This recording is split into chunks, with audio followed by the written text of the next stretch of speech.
অদম্যের 25 দিন পূর্ণ হয়েছে গত সোমবার, এবং আমরা 30 দিনের দিকে এগিয়ে যাচ্ছি।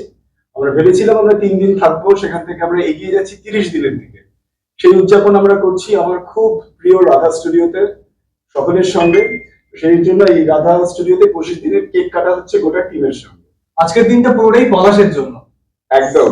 আমার 50 দিনের সময় আসবো কি তাই তো সবাই? চলো।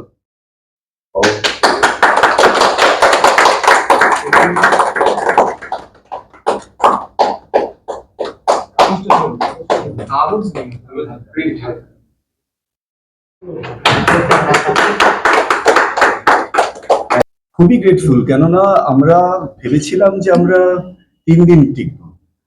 3 দিনের জায়গায় যে আমরা 25 ডেজ কমপ্লিট করছি, 25 দিন করে যে আমরা 30 দিনের দিকে এগোচ্ছি, এটাই আমাদের কাছে একটা এই ধরনের একটা স্বাধীন ছবি, ইন্ডিপেন্ডেন্ট ছবি, ইন্ডিপেন্ডেন্টলি করা, কোনো সাপোর্ট না নিয়ে, কোনো কিছু সাপোর্ট না নিয়ে, কারুর সাপোর্ট না নিয়ে শুট করা, সব নিয়ম ভেঙে শুট করা।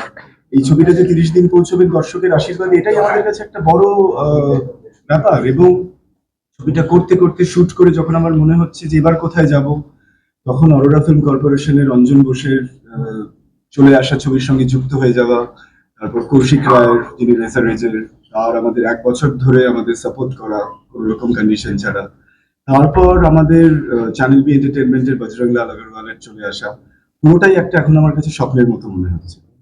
তো সেই জায়গা থেকে দাঁড়িয়ে এই ছবি 3 দিনের জায়গায় 30 দিন পৌঁছচ্ছে, 25 দিন অতিক্রম করে, এটাই আমার কাছে আমাদের কাছে একটা বড় ব্যাপার, তাই না? একদমই। আমার কাছে এটুকুই বলবার যে মানুষজন দেখিয়ে দিয়েছেন পলাশকে কতটা ভালোবাসেন, এখনো বেশি চলেছেন। আশা রাখবো যে এটা 50 দিন কেন 100 দিনে পৌঁছবে, এটুকুই বলবার।